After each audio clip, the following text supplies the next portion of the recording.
খাল সংস্কার না হলে একদিকে যেমন সেচের কাজে অসুবিধে হয়, তেমনি আবার এলাকায় নিকাশি সমস্যা বৃদ্ধি পায়। সেই কারণে প্রশাসন খাল সংস্কারের উদ্যোগ নিচ্ছে। তাই উলুবেড়িয়া দক্ষিণ বিধানসভা কেন্দ্রের মহেশপুর অঞ্চলে একটি খালের খনন কাজের সূচনা হয় এর আগে।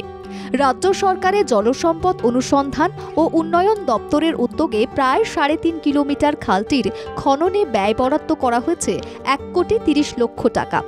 এবার কৃষকের জলসেচের মতোই নিকাশির সুবিধার কথা ভেবে খাল সংস্কারে এগিয়ে এলো সাঁকরাইল ব্লক প্রশাসন। প্রায় 5 লক্ষ টাকা ব্যয়ে এই নতুন প্রকল্প নেওয়া হয়েছে।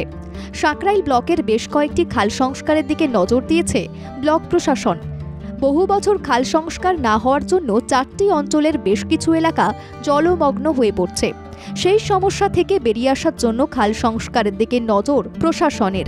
সোনালী মান্না এই এলাকার মেম্বার, সবাই আমরা এসেছি এলাকাটা পরিদর্শন করার জন্য, খালটা পরিষ্কার করার জন্য। ওটা বড়ফিট খাল, সরস্বতী খালের জলটা বড়ফিটে নামে, বড়ফিট থেকে বরজলা খাল। পলিথিন, ময়লা আবর্জনা যা পড়ে জাম হয়েছে ওইগুলোকে আমাদের তোলার চিন্তাধারা আছে। এখনই আমাদের খালটা পুরো কাটা হবে না, কারণ সেই কাজ করবে জেলা প্রশাসন।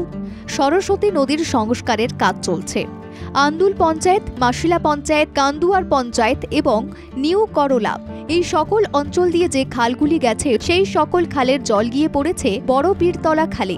আর বড় পীরতলা খালের জল বরজোড়া খালে মেশে সেই জল গঙ্গায় গিয়ে পড়ে। কিন্তু বর্তমান সময়ে খালগুলির বর্তমান যা পরিস্থিতি, তাতে প্লাস্টিক আবর্জনায় খালের প্রবাহ ব্যাহত হচ্ছে। যেভাবে ওরা উদ্যোগ নিয়েছে আশা করছি অনেকটাই আমাদের সমাধান হবে। তবে এটা পার্মানেন্ট সলিউশন করতে গেলে আগামী দিনে বৃহত্তর পরিকল্পনা নিতে হবে। এই খাল অন্তত 40 বছর সংস্কার হয়নি কোনো।